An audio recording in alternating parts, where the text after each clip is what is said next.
தெய்வம் எங்க இருக்கு, நீங்க எங்க இருக்கீங்க, சிவம் எங்க இருக்கு, அருட்பெரும் ஜோதி ஆண்டவர் என்பவர் யார், உங்கள் வினைகள் என்ன செய்கின்றன அப்படின்றத பற்றி எல்லாம் அப்படியே ஒரு கோடு போட்டு காமிச்சாங்க.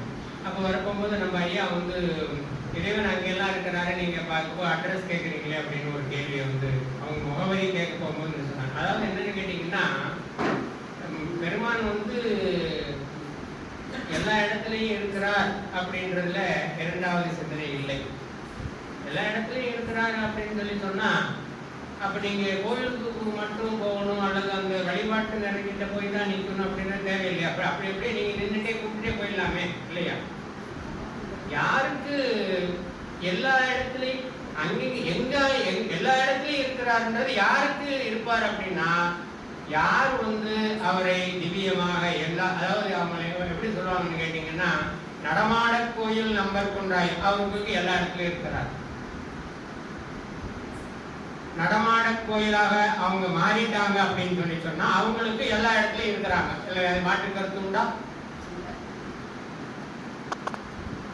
ஏன்னா நான் அந்த மாதிரி ஒரு ஆளை பார்த்தேன். நான் எனக்கு போய்